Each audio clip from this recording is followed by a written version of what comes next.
Hello viewers, आप देख रहे हैं जागरण जोश और मैं हूं आपके साथ सिमरन राजपाल। आज हम ट्रॉपिकल साइक्लोन्स की पहचान के लिए इस्तेमाल किए जाने वाले इंटरनेशनल सिस्टम को समझेंगे।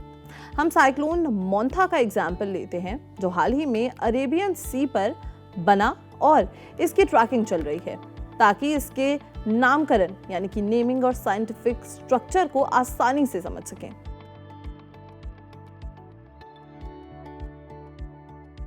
साइक्लोन्स को नाम देने की जरूरत इसलिए है ताकि जब एक से ज्यादा तूफान एक्टिव हों तो कंफ्यूजन ना हो, अलर्ट्स क्लियर रहें और साइंटिफिक डॉक्यूमेंटेशन में मदद मिल सके। इससे डिजास्टर मैनेजमेंट भी आसान हो जाता है। नॉर्थ इंडियन ओशियन रीजन में ये जिम्मेदारी रीजनल स्पेशलाइज्ड मेट्रोलॉजिकल सेंटर यानी कि RSMC न्यू दिल्ली की है। ये सेंटर IMD यानी कि इंडिया मेट्रोलॉजिकल डिपार्टमेंट द्वारा WMO यानी कि वर्ल्ड मेट्रोलॉजिकल ऑर्गेनाइजेशन और UNESCAP की निगरानी यानी कि सुपरविजन में चलता है।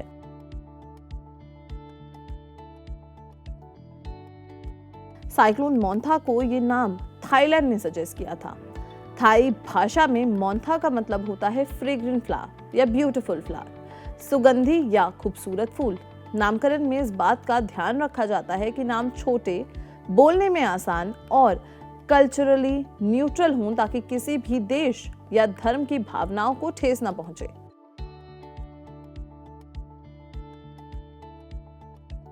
इस नेमिंग पूल में कुल 13 देश शामिल हैं।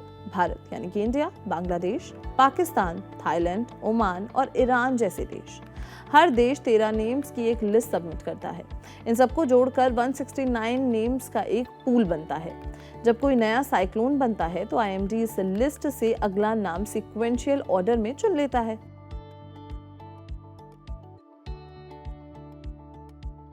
ट्रॉपिकल साइक्लोन्स अक्सर गर्म समुद्री पानी जो कि होता है 26.5 डिग्री सेल्सियस से ज्यादा पर बनते हैं। साइक्लोन मोंथा की तरह अरेबियन सी पर बनने वाले तूफान आम तौर पर नॉर्थ वेस्टर्न आइलैंड्स नॉर्थवर्ड्स की तरफ बदलने की ट्रैजेक्टरी फॉलो करते हैं। ये ट्रैकिंग IMD के लिए जरूरी है ताकि ये पता लगाया जा सके कि आंध्र प्रदेश और ओडिशा जैसे कोस्टल रीजन्स को कितना असर हो सकता है।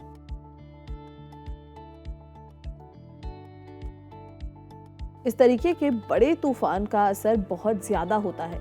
इनकी वजह से तेज बारिश, तेज हवाओं और हाई टाइडल वेव्स का खतरा बढ़ जाता है। कोस्टल स्टेट्स जैसे कि तमिलनाडु, आंध्र प्रदेश और ओडिशा इन तूफानों के लिए हाई रिस्क जोन्स हैं। इन राज्यों को समय पर चेतावनी यानी कि टाइमली वार्निंग्स मिलना, जिससे डिजास्टर मिटिगेशन प्रोटोकॉल्स लागू किए जा सकें, बहुत जरूरी है।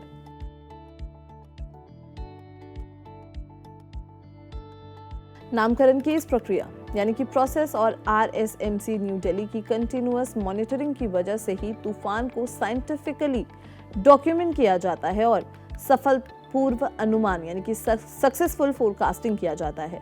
ये सिस्टम इंडिया और इसके पड़ोसी देशों की सुरक्षा यानी कि सेफ्टी के लिए अत्यंत यानी कि एक्सट्रीमली महत्वपूर्ण है। क्या आपको ये प्रोसेस पहले से पता था? हमें कमेंट सेक्शन में जरूर बताएं और अगर ये वीडियो पसंद आई हो तो इसे लाइक और शेयर करना बिल्कुल भी ना भूलें और देखते रहें जागरण जोश।